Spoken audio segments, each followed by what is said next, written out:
Hemos sido tolerantes hasta excesos criticados, pero todo tiene un límite.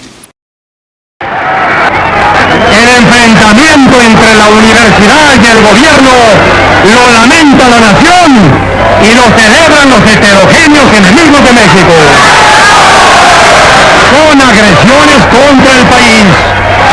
Nos opondremos a ellas, provengan de donde provengan, jóvenes del foro.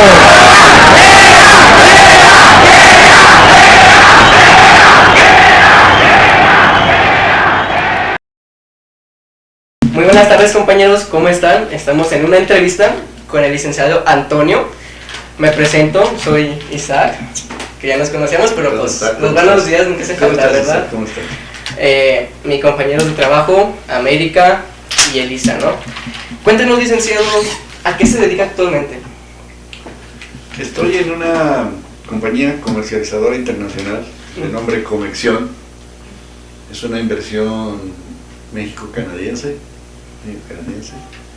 Los asociados mayoritarios son canadienses y yo soy el asociado pequeño. El pequeñito de la familia. El pequeño asociado de la familia, sí. ¿Y estudió para dedicarse a eso o estudió otra cosa? No, yo estudié Relaciones Internacionales en lo que era entonces la Escuela Nacional de Ciencias Políticas y Sociales. Entonces la carrera no se llamaba así, la carrera se llamaba Diplomacia o Ciencias Diplomáticas. Pero con la creación de las maestrías y los doctorados pasamos a ser facultad. Okay. Entonces le cambiaron el nombre a la carrera y empezó a llamarse Relaciones Internacionales porque tenía un abanico de posibilidades mucho más abierto que simplemente era más abierto Relaciones Internacionales que Diplomacia. Diplomacia, pues, trabajar para el gobierno mexicano. Estaba más cerrado, ¿no? En Relaciones Exteriores y no nos quedaba otra alternativa. En cambio, Relaciones Internacionales, pues, podíamos trabajar para empresas privadas que tuvieran representaciones en otros países o empresas extranjeras que tuvieran representaciones en México o trabajar en negocios internacionales de bancos o en negocios internacionales de otro tipo de empresas, y se abrió muchísimo el panorama. A mí desde un principio me gustó la parte comercial de las relaciones internacionales, sí, porque o sea, era como una especie de tronco común las relaciones internacionales, pero luego ya al finalizar tú decidías, ¿no? Bueno, a mí me gusta la parte de aduanas, a mí me gusta la parte de realmente comercio exterior, a mí me gusta la parte de financiero. Sería como especializarse, ¿no? Es la especialización. Por eso yo siempre he dicho que hay la especialización de la especialización, o la carrera después de la carrera. Porque de hecho ya muchas de las carreras de licenciatura han pasado a tener el mismo valor que lo que antes fue la licenciatura, y ahora pues ya casi nos consideran las licenciaturas una prepa, porque la mayor parte de la gente busca el posgrado. Ya sea la maestría o el doctorado. ¿Y cuántos años estuvo estudiando esa carrera, Vic? En principio estaba pensada empezamos con semestres, pero luego vino el movimiento del 66, que fue cuando yo ingresé, que fue el derrocamiento del rector Chávez. Perdimos mucho tiempo, tuvimos mucho tiempo en huelga. Y después vino el movimiento del 78, que ustedes ya están enterados, y después lógicamente se alargó al 71, y para el colmo de los males vino el movimiento 71, y entonces salí hasta 71, ¿no? Le tocó vivir varios sucesos, pues. Sí. ¿Y cómo fue su experiencia en este movimiento estudiantil del 68? Pues yo pienso que, bueno, estuve metido en el movimiento del 68, entonces creíamos, en ese entonces, pues, en la Facultad de Ciencias Políticas y Sociales todos nos creíamos marxistas. Sí, me imagino. Pero muchos porque nacieron en marzo. ¿Yo? Por eso eran marxistas. Porque aunque nos hicieron leer El Capital y nos hicieron leer a Hegel y a Feuerbach y a todos los profesores, de todos modos llegaban en carro a la facultad con chofer, ¿no? O sea, eso de que sí, proletarios muy humildes. yo creo que para nada se dio. Hubo de todo, porque de hecho había gente de extrema izquierda como de extrema derecha, Yo lógicamente entramos en marzo, en febrero-marzo, y yo en abril ya me habían invitado al PEFI, al Partido Estudiantil de Fuerzas Integradas, que era de afiliación priista, y de ahí inició mi militancia con el partido. Pero no tuvo un choque de valores al meterse a ese partido juvenil. No. Claro que tampoco podríamos pensar que el PRI haya sido marxista, ¿no? Pero era una denominación centro-izquierda. Sigue siendo, aunque no le hacen caso a muchos, pero sigue siendo centro-izquierda. En la división de izquierdas tenemos la extrema izquierda, que es el trotskismo, la centro-izquierda, luego tenemos la derecha y luego la extrema derecha. O sea, había zurdos y de derecha. Todo, ¿verdad? Sí. Oiga, licenciado, bueno, comentándonos que vivió y fue parte de este movimiento, cuando ocurrió esta masacre, usted me había comentado que estuvo ahí. ¿Estuvo ahí casualmente o sí estuvo en huelga, por así decirlo? No, yo estaba en el comité de huelga, yo estuve en el comité central de lucha. Y realmente me he reconocido con el paso de los años que haber ido a Tlatelolco era haber representado estar reprobados en ciencia política. Sí, lo considero así y lo seguiré defendiendo. Estábamos reprobados en ciencia política. Y te preguntarás por qué. ¿Por qué? ¿Por qué estábamos reprobados en ciencia política? Vivíamos lógicamente la predominante posición del PRI, ¿no? O sea, era el partido, pudiéramos decir, único, ¿no? Pero el PRI está hecho por factores reales de poder. O sea, los factores reales de poder son, por una parte, los campesinos unidos, todos identificados e institucionalizados como la CNC, la Central Nacional Campesina. Tienes a la CTM o el Congreso del Trabajo, que es la mayor parte de los trabajadores obreros. Tienes la CNOP, que es la mayor parte de los que no son ni obreros ni campesinos, y tienes el ejército. Esos eran los 4 factores reales de poder. Y teníamos por otra parte los grupos de presión. Los grupos de presión no formaban parte de estos 4 factores, pero exercían mucha presión sobre el gobierno. En este caso, por ejemplo, los empresarios y sus organizaciones, desde las cámaras hasta las cúpulas, todos eran grupos de presión. La iglesia misma era un grupo de presión. Entonces había muchos, con la idea supuesta de formar un equilibrio al poder, ¿no? La verdad es que pues no lo lograron eso. O sea, no, definitivamente el poder del partido único fue poder del partido único. Estuve viendo varios videos sobre la masacre, pero es curioso porque desde el punto de vista de la grabación no se ve ningún soldado disparar a los estudiantes. ¿Usted vio que algún soldado ejerció fuerza contra algún estudiante? La verdad es que fue una terrible confusión. O sea, había diferentes mandos policiales y militares.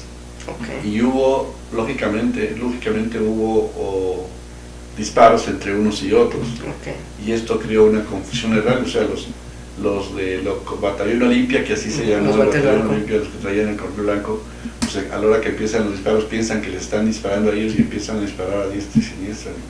Igual pasó con los que estaban arriba y los que estaban en todos lados, empezaron a disparar, ¿no?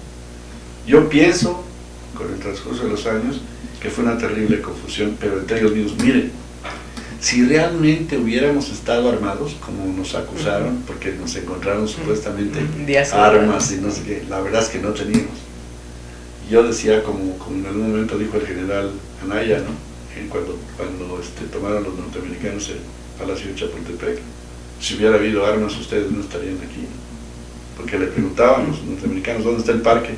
Pues, si hubiera habido parque, ustedes no estarían aquí. Entonces realmente el haber ido a Tlatelolco representaba estar reprobados en ciencia política. O sea, si hubiéramos realmente tenido las armas, la salida fundamental hubiera sido la guerrilla, como fue posteriormente, después del 71, cuando se crea la 23 de septiembre. Pues ahí sí se crea la guerrilla y sí había armado. Claro que nos semblaron pruebas falsas. Armas y nos cerraron todo lo demás. No hubiera habido, y realmente hubiéramos tenido armas, no hubiéramos ido a Tlatelolco. Sí, porque decían que era una marcha pacifista, ¿no? Era pacifista. Era pacífico.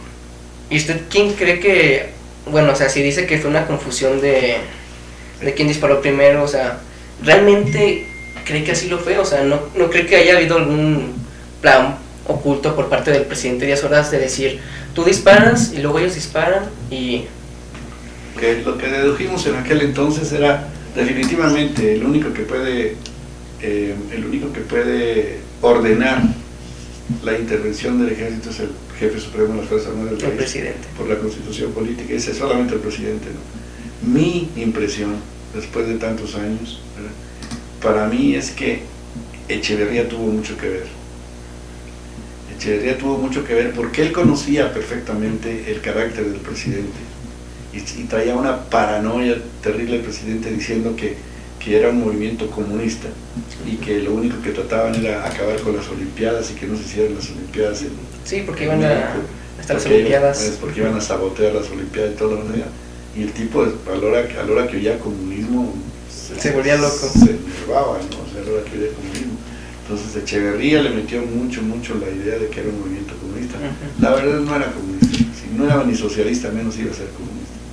Porque hay una gran diferencia entre socialismo y comunismo. Entonces, en aquel entonces todo el mundo era marxista porque estaba nacido en marzo.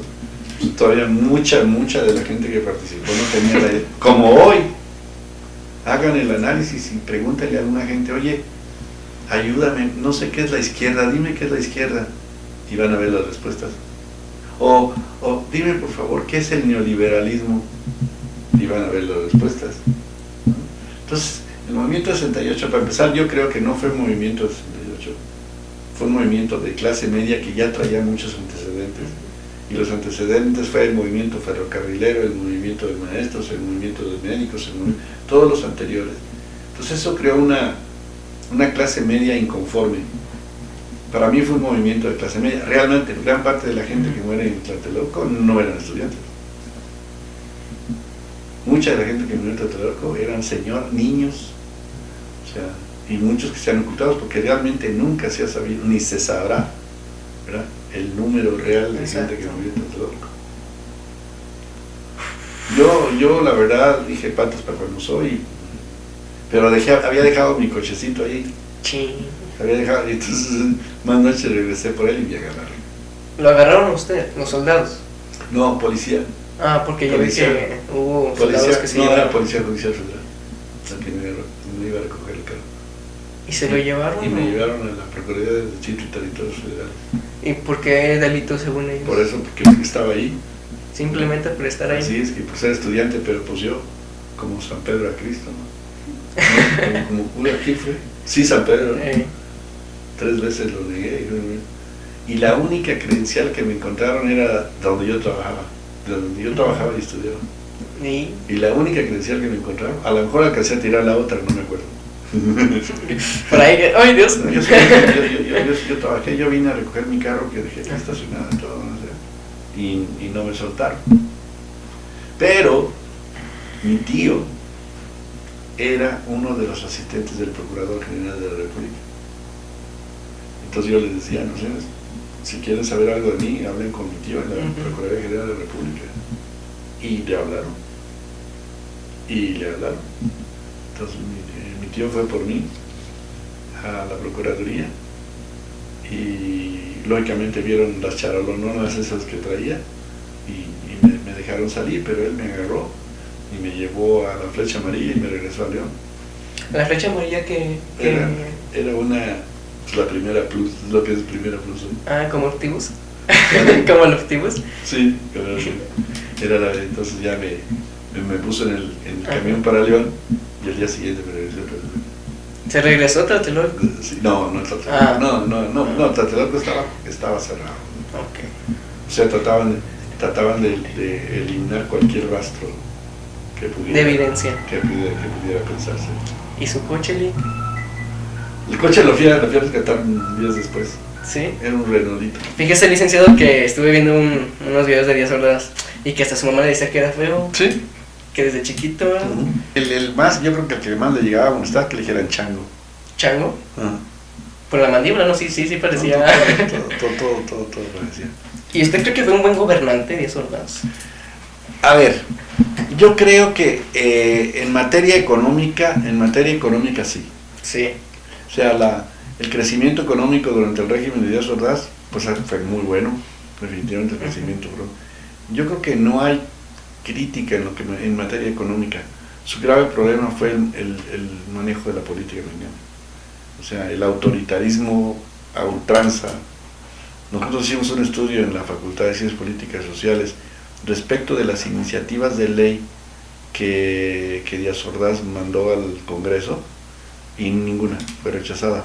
No, cualquier semejanza será una mera coincidencia.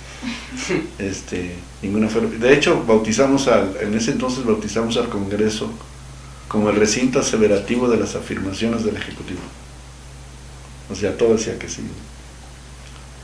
Entonces, en materia política sí creo que le faltó mucho por hacer. En materia económica no.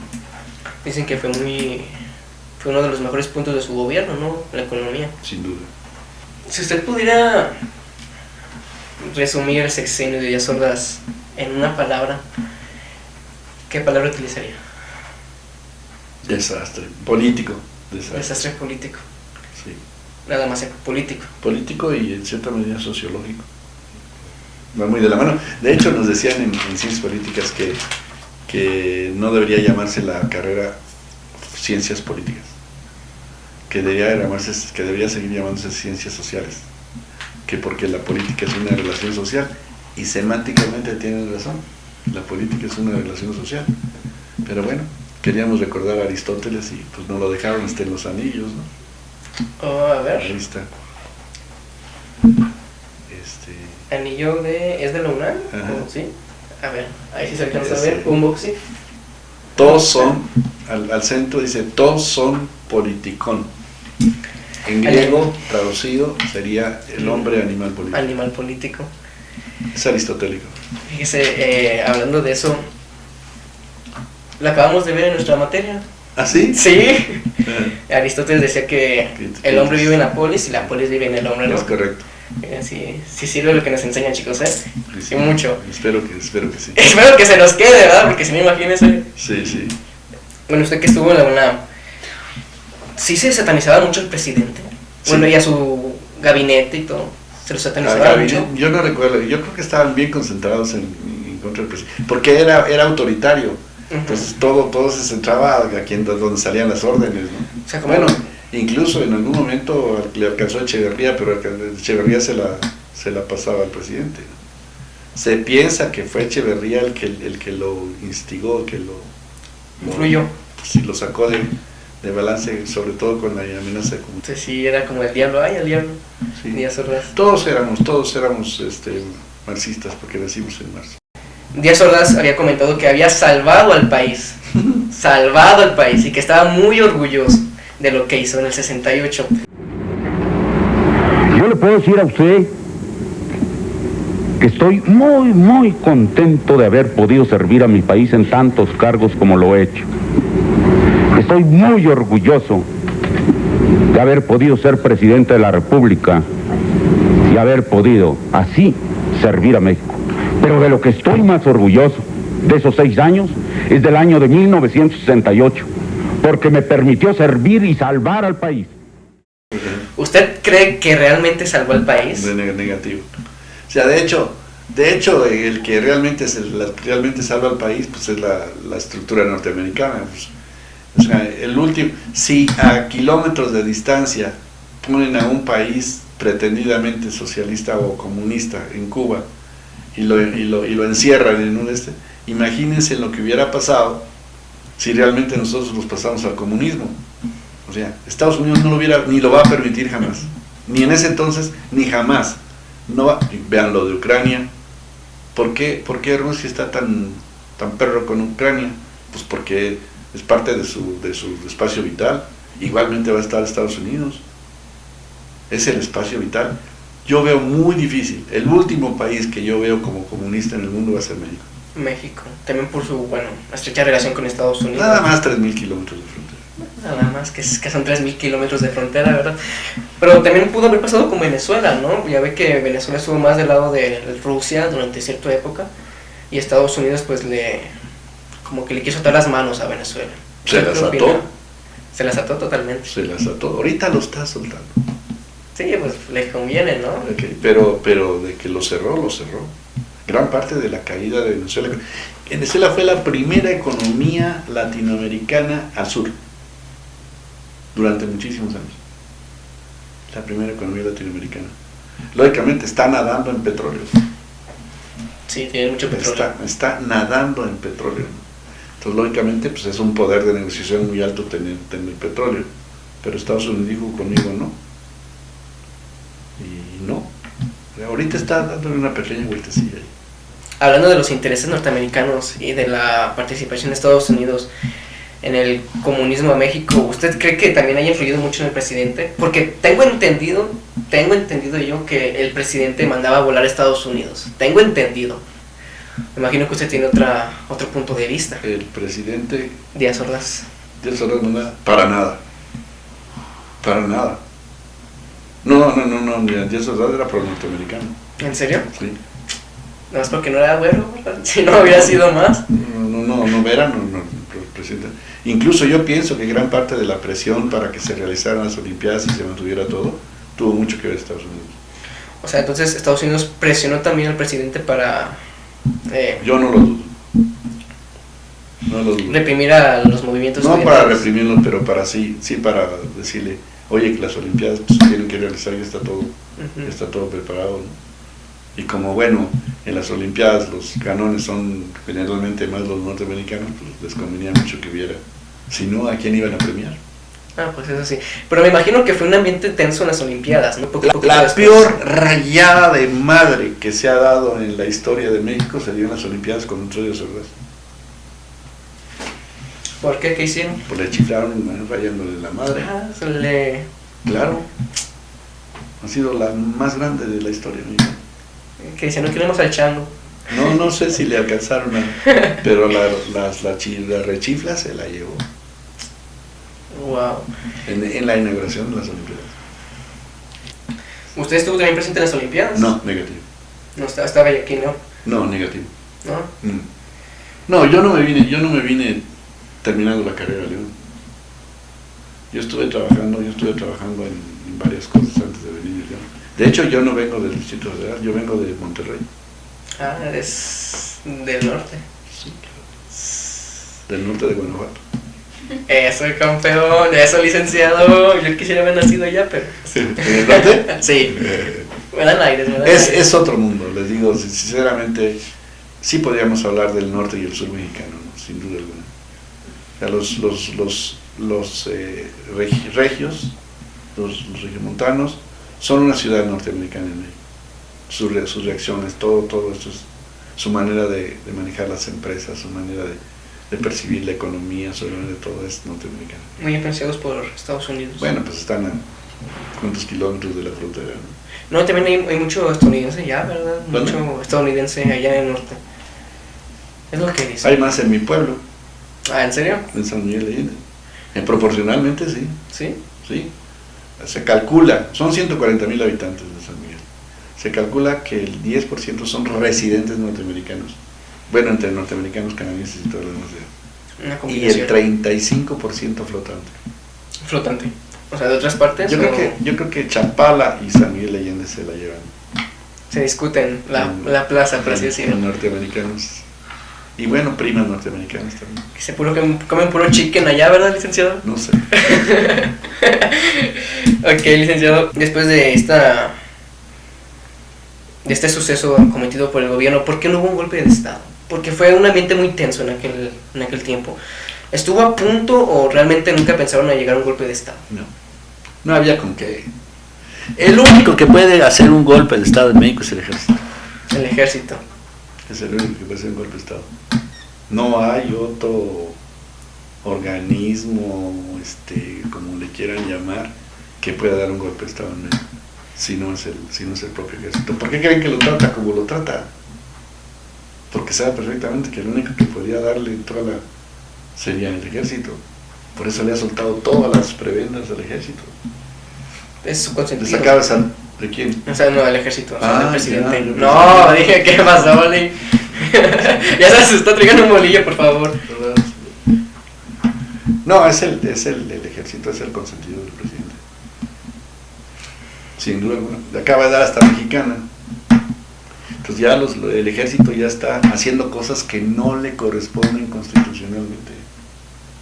No le corresponden constitucionalmente. Yo no me los imagino. Yo no sé cómo reacciona un soldado que de repente lo ponen de albañil, ¿no? O sea, yo realmente no, o oficiales de otro rango mayor, ¿no? Claro, los de alto rango, pues están, imagínate, ya en jauja, man, con lo que deben estar recibiendo, ¿no? El segundo egreso de la federación es defensa. La defensa. Ahí está concentrado. Entonces, pues, están como... Pero es la oficialía mayor, o sea, los de arriba.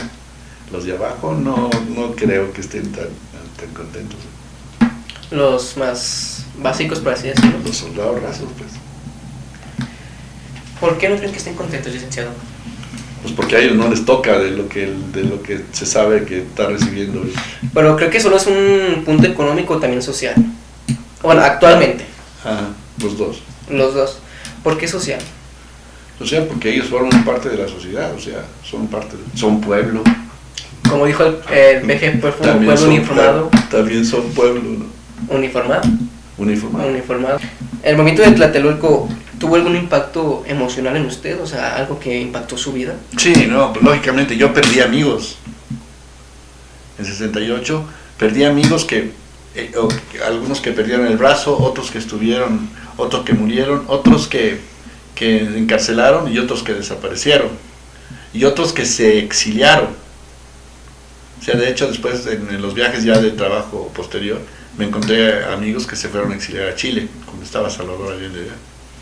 Por miedo a que Por les miedo vaya a que pasar los algo. agarren acá. Sí, pero sí causa un gran impacto.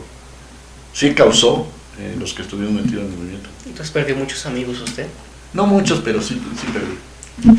Compañeros, maestros, cualquiera que esté viendo este video, esta fue la entrevista con el licenciado José Antonio, Hernández, sí. aquí presente. Espero que les haya gustado. Esta entrevista nos permitió ver otras opiniones y también respecto a una visión, una vista de lo que fue el movimiento estudiantil. ¿Quiere agregar algo, licenciado? Sí, no, o sea, resumir que para mí no fue ni movimiento, ni fue estudiantil, ni fue 68. O sea, tenía antecedentes de inconformidad de clase media a través de las posiciones de los ferrocarrileros, de los maestros y de los médicos, ¿no? Entonces fue la culminación de todos esos intentos de clase media de reivindicación y creo que fue de un movimiento de clase media conforme. ¿Y algún consejo que tengan que darles a los estudiantes de ciencia política? Pues que apliquen la ciencia política. Eso es lo más importante. Quiere decir que hablábamos hace un ratito, ¿no? Que la política es la ciencia que estudia la estructura del poder. O sea, si ustedes realmente se quieren meter a la política, tienen que meterse en la estructura del poder. Y definitivamente tendrán que meterse en un partido, si lo quieren hacer, o hacer el suyo. O sea, cualquiera de los dos, ¿no? Pero yo no veo que puedan hacer política fuera de partido. ¿No lo cree? No. De que menos no política electoral.